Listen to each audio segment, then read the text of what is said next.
तीन बहनों की लालची भाभी। करिश्मा, रेशमा और मनीषा तीन बहनें हैं। उनका एक भाई भी है, मयंक। मयंक अपनी बहनों को बहुत प्यार करता है, लेकिन मयंक की पत्नी सविता इस मामले में मयंक से बिल्कुल ही अलग है। वो अपनी ननदों का जितना बुरा कर सकती है उतना बुरा करती ही रहती है और अपनी ननदों पर हुक्म भी चलाती है। करिश्मा, करिश्मा, तुमने अभी तक नाश्ता नहीं बनाया? तुम्हारे भैया को ऑफिस जाने में देर हो रही है। हाँ भाभी, बस अभी बनाती हूँ। करिश्मा, तुम ये ढीलापन छोड़ दो। कल को पराये घर जाना है। वहाँ अगर तुम इस तरह से काम करोगी तो लोग क्या कहेंगे कि माँ ने और भाभी ने कुछ सिखाया नहीं। और तुम्हारी दोनों बहनें कहाँ हैं? रेशमा मार्केट गई है और मनीषा सो रही है। क्या? सुबह के 8 बज रहे हैं और ये महारानी अभी भी सो रही है? ये कहते हुए सविता अपनी सास दुर्गा देवी के पास जाती है। माँ जी, देख रही हो अपनी बेटियों के तौर तरीके? क्या हुआ बहू, सुबह सुबह क्या कर दिया मेरी बेटियों ने?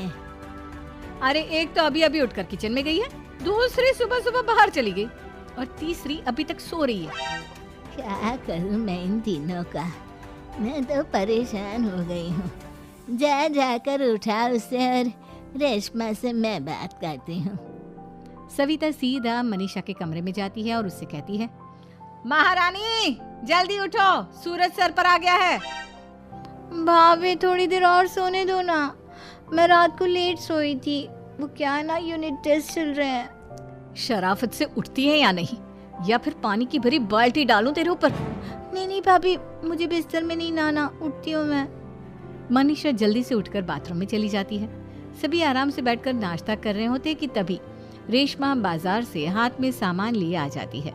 रेशमा को देखते ही सविता उस पर बरस पड़ती है। लो, आ गई महारानी। ऐसा भी क्या सामान लाना था जो सुबह आंख मलते ही बाजार की तरफ रवाना हो गई? भाभी, कल आप ही तो चीख रही थी कि घर का सारा सामान मुझे ही लाना पड़ता है, घर में किसी को भी किसी काम से कोई लेना देना नहीं है। अब मैं बाजार जाकर सामान ले आई तो आपको इस बात से भी तकलीफ हो रही है? देख रही हो माँ जी, अपनी बेटी की जुबान कैंची से भी तेज चलती है। और मयंक, आप तो कुछ कहेंगे नहीं अपनी लाडली बहन को? रेशमा, अपनी भाभी से ऐसे बात नहीं करते। चलो माफी मांगो। भैया, मैं क्यों माफी मांगू? आप भाभी से बोलिए ना कि हम पर कम हुक्म चलाया करे। हम इस घर की बेटियां हैं और आपकी पत्नी की ननद है, नौकरानी नहीं। लो कर लो बात। इनकी भलाई के लिए कुछ भी बोलो तो इन्हें बुरा लग जाता है। इस घर में यही इज्जत है मेरी। देख लो माँ जी, आपकी बेटी किस लहजे में मुझसे बात कर रही है। सविता वहां से चली जाती है। मयंक को बहुत गुस्सा आता है, वो भी वहां से चला जाता है। फिर करिश्मा रेशमा को समझाती है, रेशमा, तुम्हें भाभी से माफी मांग लेनी चाहिए थी ना। लेकिन दीदी, मैंने कुछ किया ही नहीं, तो मैं माफी क्यों मांगू? हाँ करिश्मा दीदी, रेशमा दीदी जैसे ही घर में आई भाभी ही उन पर चिल्ला रही थी। हाँ, मैं मानती हूँ कि गलती भाभी की थी। मैं तो इसलिए बोल रही हूँ कि भाभी ने माँ को तो पूरी तरह अपने वश में कर लिया है। वो हमारी बात सुनती ही नहीं। मयंक भैया हमारे लिए हमेशा खड़े रहते हैं, इसलिए उनकी बात का मान तो तुम्हें रखना चाहिए था ना। कोई फायदा नहीं दीदी, कुछ दिनों की बात और है, भाभी उन्हें भी हमारे खिलाफ भड़का देंगी। फिर वो भी माँ की तरह हमारी किसी बात का विश्वास नहीं करेंगे। इसी तरह सविता अपनी तीनों ननदों को किसी न किसी बात पर परेशान करती रहती थी। एक दिन मयंक अपनी तीनों बहनों के लिए गिफ्ट लाया। क्या रेशमा, ये तुम्हारे लिए हार का सेट। रेशमा, तुम्हारे लिए सुंदर सी ड्रेस। और मनीषा, तुम्हें किताबें पसंद है ना, तुम्हारे लिए किताबें लाया हूँ। थैंक यू भैया। थैंक यू भैया। थैंक यू भैया। करिश्मा, तुम्हारा नेकलेस कितना सुंदर है, ये भैया कहाँ से ले आए होंगे? मैंने भैया को 3 दिन पहले फोन पर ये डिजाइन दिखाया था और आज भैया ये ले आए। सविता तो अपनी ननदों के गिफ्ट्स देखकर जल गई और करिश्मा का नेकलेस तो उसे भी बहुत पसंद आया था। अपनी बहनों के लिए कितना अच्छा नेकलेस लेकर आए हैं, मुझे कभी कोई गिफ्ट नहीं दिया। मैं आज ही ये हार चुरा लूंगी। रात में सविता करिश्मा का हार चुरा लेती है और इसी तरह उसे अपनी ननदों की जो भी चीज़ अच्छी लगती वो उसे मांगती नहीं, बल्कि रात के अंधेरे में चुरा लेती। इसी तरह दिन बीतते गए और सविता ने मयंक के दिल में भी उसकी बहनों के लिए नफरत पैदा कर दी। एक दिन मयंक ने करिश्मा और रेशमा के लिए रिश्ता देखा और ये बात उसने घर में सबको बताई। माँ, करिश्मा और रेशमा के लिए बहुत अच्छा रिश्ता आया है, वो लोग कल इन्हें देखने आ रहे हैं। आप और सविता मिलकर सारी तैयारी कर लेना।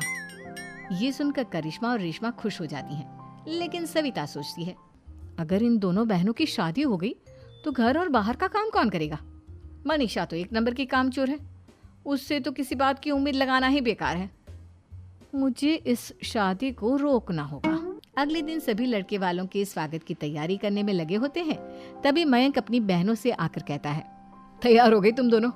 देखो दोनों लड़के बहुत अच्छे हैं, मैं कोई कसर नहीं छोड़ना चाहता, इसलिए तुम उनके सामने अच्छे से बिहेव करना और अपनी भाभी से लड़ने मत लग जाना। करिश्मा, तुम वो नेकलेस पहन लो ना जो मैं तुम्हारे लिए लाया था। भैया मैं बहुत देर से वो नेकलेस ढूंढ रही हूँ, लेकिन मुझे मिल ही नहीं रहा। क्या तुमने नेकलेस खो दिया?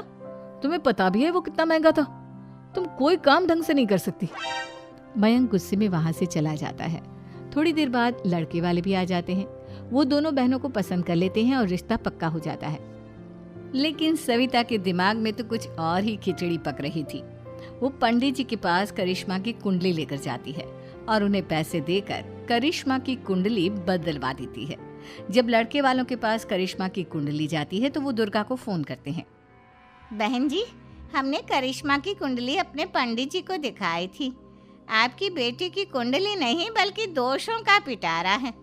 देखिए, मैं और मेरे पति इन सब बातों में बहुत विश्वास करते हैं, इसलिए हम आपकी बेटी से अपने बेटे की शादी नहीं करा सकते। इस तरह करिश्मा का रिश्ता टूट जाता है और सभी घर वालों को बहुत दुख होता है। अब कविता सोचती है, चलो करिश्मा का तो रिश्ता टूट गया, अब रेशमा का भी रिश्ता तोड़ना है। क्या करूं?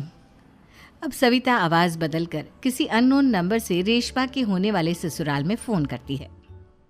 हेलो, मैं कौन हूँ कौन नहीं ये आपके लिए जानना जरूरी नहीं, बस इतना सुन लो कि रेशमा का 2 साल से किसी के साथ अफेयर चल रहा है। बस रेशमा का रिश्ता तोड़वाने के लिए सविता का इतना कहना काफी था। अब रेशमा का भी रिश्ता टूट गया। मयंक और दुर्गा देवी ने रेशमा को खूब खरी खोटी सुनाई और उससे बार बार उस लड़के के बारे में पूछने लगे। आप दोनों मुझे क्यों परेशान कर रहे हो?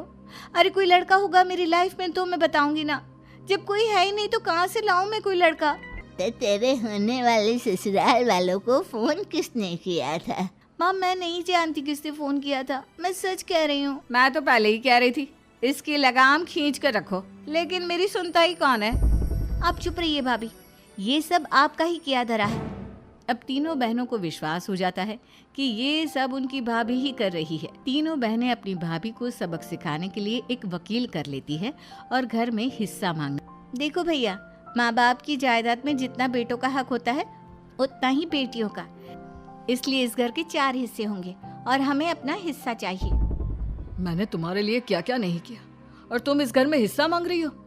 भैया, आप और माँ हम बहनों की कोई बात नहीं सुनते हो और भाभी हमारी शादी नहीं होने देगी क्योंकि उन्हें लगता है कि आप हमारी शादी में ज्यादा पैसा लगाओगे और उन्हें हम जैसी फ्री की नौकरानी कहाँ मिलेगी। तो हम भाभी के साथ तो रह नहीं सकते, हम बहनों को अपना हिस्सा चाहिए। अरे तुम्हें शर्म आनी चाहिए अपनी भाभी पर ऐसा इल्जाम लगाते हुए। वो तुम्हारे बारे में कितना सोचती है। हाँ माँ, भाभी हमारे बारे में बहुत सोचती है, दिन रात बस यही सोचती रहती है कि किस तरह से अपनी तीनों ननदों को परेशान करूं और कभी मुझे पढ़ने भी नहीं देती। दोनों बहनों का रिश्ता भी तो इन्होंने ही तोड़वाया है और रात में हमारे कमरे में आकर हमारी चीजें भी चुराती हैं। इसी तरह सविता की तीनों ननदें अपनी बात पर अड़ी रही। अब कोर्ट में तारीख भी शुरू हो गई। जब सविता को लगा कि उसकी तीनों ननद इतनी आसानी से नहीं मानने वाली, तो उसने अपने पति और सास को सारी सच्चाई बता दी और अपनी तीनों ननद से माफी मांगी। मयंक और दुर्गा को भी अपनी गलती का एहसास हो गया। अब सविता खुद करिश्मा और रेशमा के लिए अच्छा रिश्ता ढूंढती है और उनकी शादी करवाती है।